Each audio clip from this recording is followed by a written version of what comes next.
Assalamualaikum warahmatullahi wabarakatuh. Perkenalkan, nama saya Teddy Kurniawan, NPM 20530530040 dari Fakultas Keguruan dan Ilmu Pendidikan Prodi PGSD Universitas Lampung angkatan 2020. Nah, jadi tujuan saya membuat video ini yaitu untuk memenuhi tugas teori dan apresiasi sastra anak yang dibimbing oleh Ibu Nelly Astuti.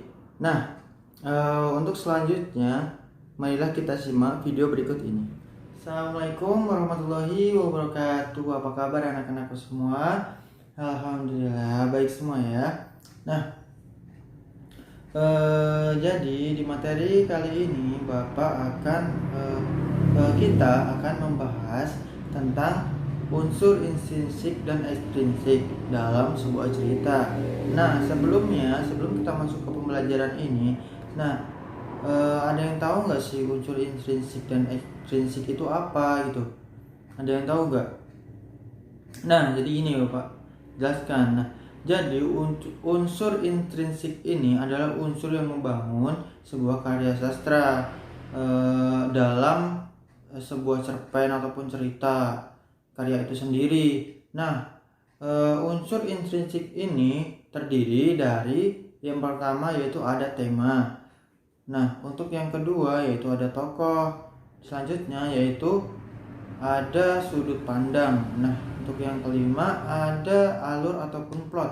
Nah, yang terakhir ada gaya bahasa. Nah, terus yang unsur ekstrinsiknya yaitu merupakan unsur yang berada di luar sebuah karya sastra. Nah, namun secara tidak langsung memenuhi isi dari karya sastra tersebut.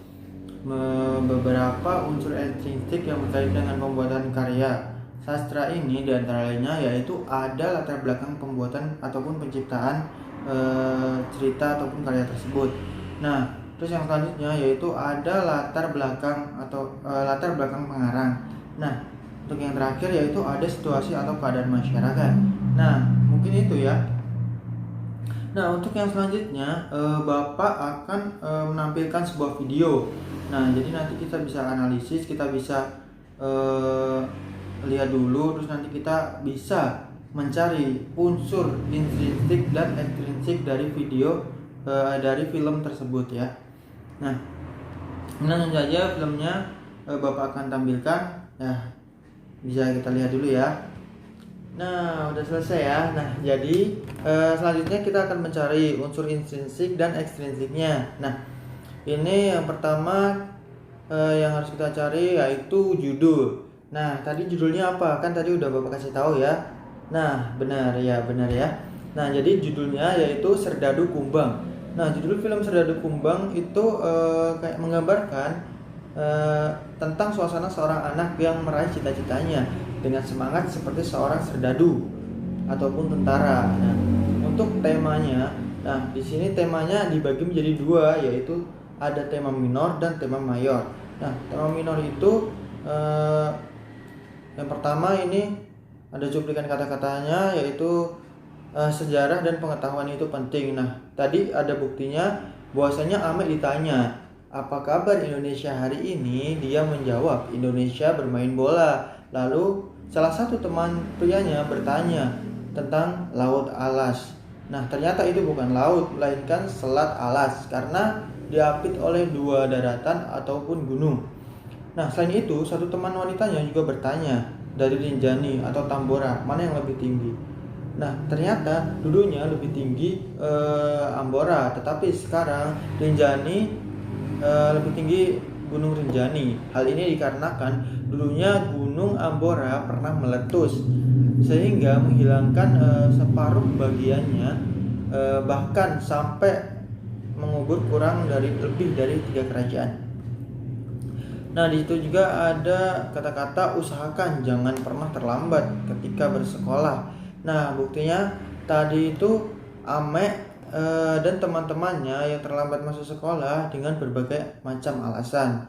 Nah, terus ada kata lagi, pikirkanlah cita-cita mulai dari sekarang dan jangan pernah malu untuk menunjukkan cita-citamu. Nah, di situ ada buktinya Ume berkata bahwa cita-cita adalah polisi, cita-citanya adalah polisi, dan Acan ingin menjadi seorang kiai. Tapi Ame malu ketika ditanya apa cita-citanya. Dia hanya menggeleng-geleng kepalanya. Nah, dia takut karena teman-temannya nanti mengejeknya karena kekurangannya. Nah, selanjutnya sebagai seorang pelajar, bangunlah pagi-pagi. Nah, tadi ada buktinya bahwasanya si Ame ini, Ame, Aca, dan Ume dan kawan-kawan lainnya terlambat ke sekolah karena bangun kesiangan. Nah, itu untuk tema minor. Nah, selanjutnya yaitu tema mayor. Nah, tema mayor ini meliputi pengetahuan, cita-cita, dan disiplin itu penting untuk masa depan kita. Nah, itu.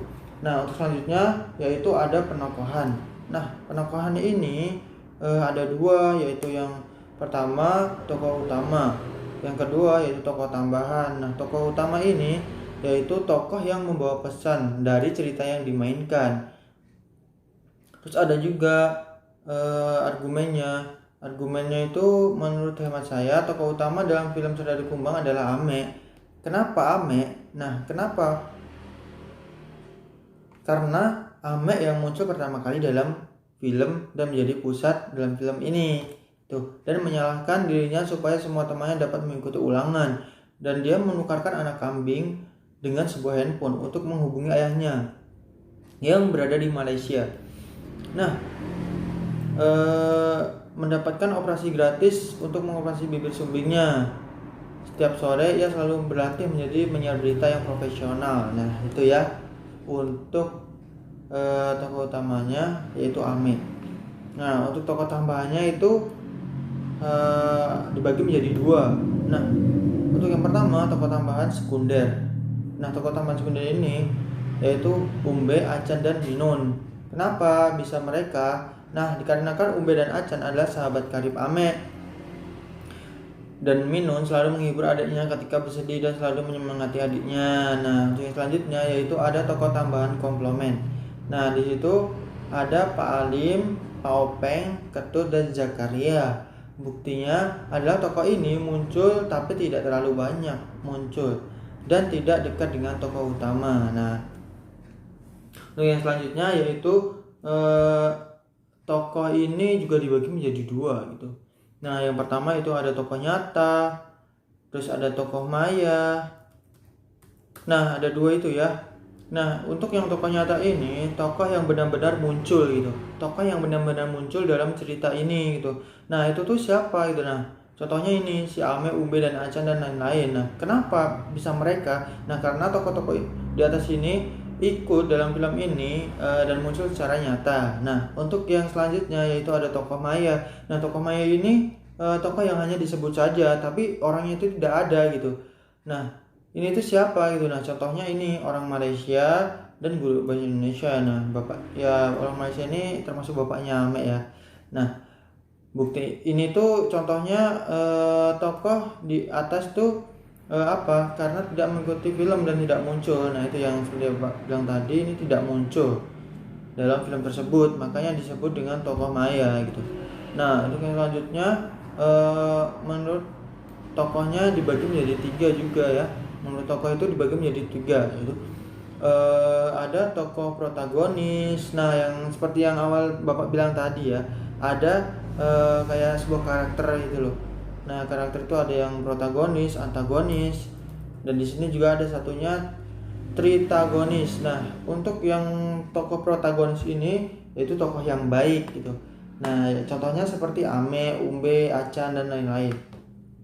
Nah, buktinya Ame berkorban untuk teman-temannya ya, agar bisa mengikuti ulangan. Nah, untuk tokoh antagonisnya, tokoh yang sifatnya berjalan dengan tokoh protagonis.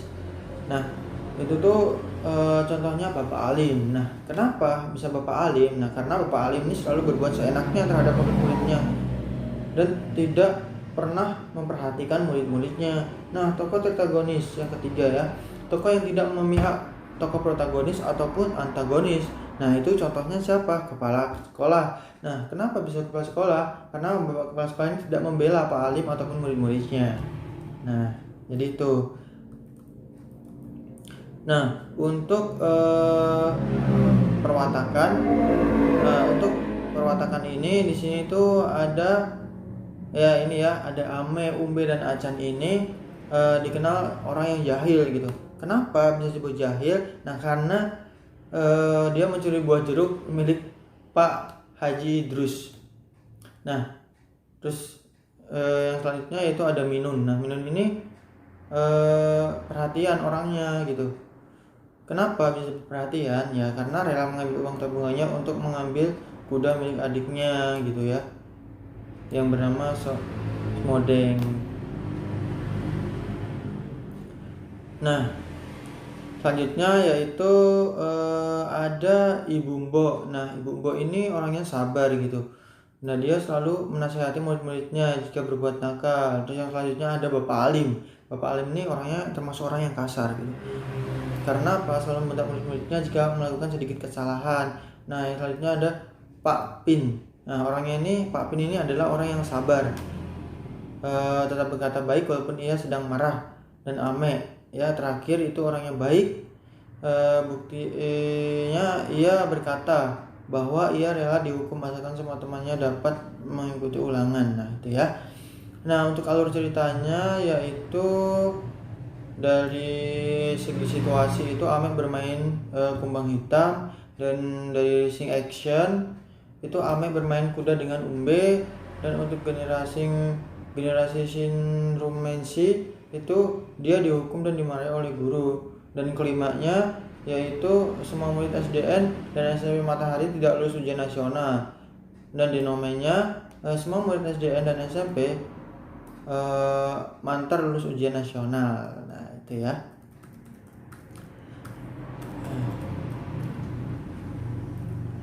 Nah, untuk unsur ekstrinstiknya yaitu untuk unsur ekstrinstiknya dari aspek ekonomi, Ame menukarkan seekor anak kambing dengan handphonenya. Dan untuk aspek sosial, Ibu Imbok membantu orang-orang tua untuk membaca. Dan aspek moralnya, Ame berkorban untuk teman-temannya agar dapat mengikuti ulangan.